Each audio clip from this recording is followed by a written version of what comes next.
नमस्कार। श्रम समाचार में आपका स्वागत है। आज 30 अप्रैल है और आज के ही दिन भारत में बाल श्रम उन्मूलन दिवस के रूप में मनाया जाता है।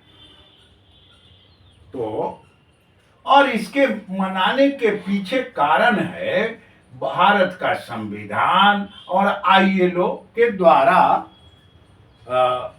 नीतिगत निर्णय। अब आज का दिन ये बहुत महत्वपूर्ण दिवस है बाल श्रमिकों के लिए और स्वाभाविक है कि भारत एक श्रम बहुल देश है और गरीबी के चलते बच्चों का भी काम में काफी प्रयोग होता है, यानी उत्पादन के प्रक्रिया में उनका भी काफी योगदान है। अब इसको आप समझें।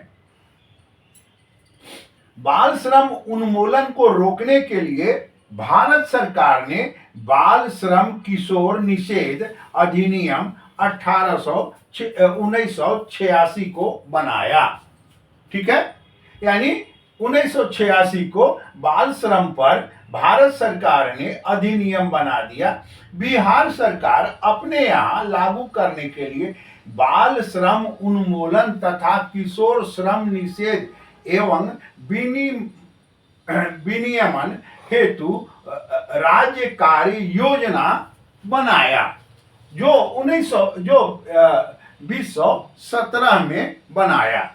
ठीक है, अब ये नियम भारत सरकार पूरे देश में, ये राज्य में, इसमें कुछ अपना वो संशोधन किए हैं। उसमें एकमात्र संशोधन क्या है जो महत्वपूर्ण है, आपको जानना चाहिए कि 14 वर्ष से कम आयु का व्यक्ति किसी भी जगह है, खदान में, कारखाना में या किसी उद्योग में किसी के यहाँ सेवक के रूप में, नौकर के रूप में, घरेलू कामगार के रूप में काम नहीं कर सकता। ये निषेध है, यानी 14 वर्ष से कम आयु के व्यक्ति को काम करना निषेध है और इसके ऊपर दंड की प्रक्रिया लग गई है।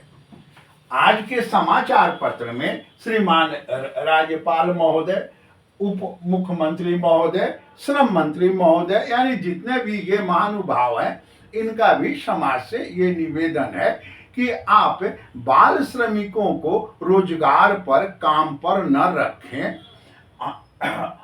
तो अब अगर किसी के यहाँ ये काम करते हुए पकड़े जाते हैं तो इसको देख रेख करने के लिए, निषेध करने के लिए नियोजन मंत्रालय में, यानी श्रम मंत्रालय में उसके पदाधिकारी होते हैं जो किसी ढाबा में या कहीं घर में काम करते हैं। वहाँ बाल श्रमिकों को पकड़ लिए तो उनको तत्काल प्रभाव से 20,000 रुपया देते हैं, उनको शैक्षणिक अवस्था में ले जाते हैं, उनके माता पिता को भी कुछ आर्थिक मदद होता है और जिनके यहाँ कार्य करते पकड़े जाते हैं उनके ऊपर भी आर्थिक दंड लगाया जाता है। यानी देश के समग्र विकास में ये बाल श्रम उन्मूलन भी एक सही दिशा है, कार्य है। और आज 30 अप्रैल है, यानी बाल श्रम उन्मूलन दिवस है।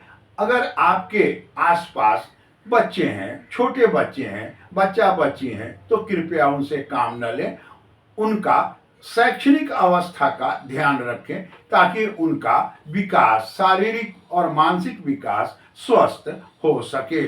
धन्यवाद।